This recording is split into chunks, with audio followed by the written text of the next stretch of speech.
প্রয়োজনীয় সংস্কার শেষে এবছরের ডিসেম্বরে নির্বাচন না হবার কোনো কারণ দেখছে না বিএনপি।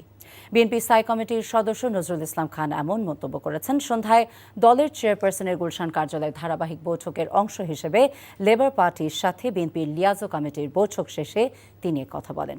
বৈঠকে বিএনপির পক্ষে নেতৃত্ব দেন দলটির স্থায়ী কমিটির সদস্য নজরুল ইসলাম খান। অন্যদিকে লেবার পার্টির নেতৃত্ব দেন দলটির চেয়ারম্যান মুস্তাফিজুর রহমান ইরান। পরে নজরুল ইসলাম খান ডিসেম্বরকে সামনে রেখে নির্বাচনী রোডম্যাপ প্রদানের দাবি জানান। প্রশাসনে বিএনপির লোকজন বসে আছে। এনসিপির আহ্বায়ক নাহিদ ইসলামের এমন মন্তব্যকে ভিত্তিহীন বলে জানান নজরুল ইসলাম খান।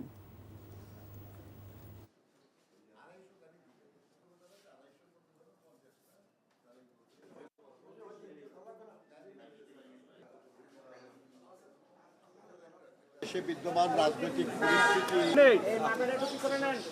আমরা ডিসেম্বরের মধ্যে নির্বাচন হতে কোনো বাধা দেখি না, কারণ নির্বাচন কমিশন বলেছে তারা জুন মাসের মধ্যে রেডি হয়ে যাবে।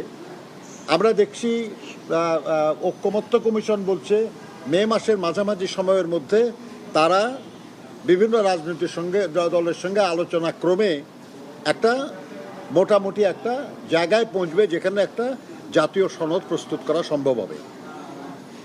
তো তাহলে প্রয়োজনীয় সংস্কার শেষে নির্বাচন অনুষ্ঠানের জন্য ডিসেম্বরের বেশি অপেক্ষা করার কোনো কারণ আমরা দেখি না। বান্ডেল থাকলে প্রতি সেনমানিতে টাকা বাঁচবে। বিকাশ সেনমানি বান্ডেল কিনে জিতুন প্রতি লেনদেনে।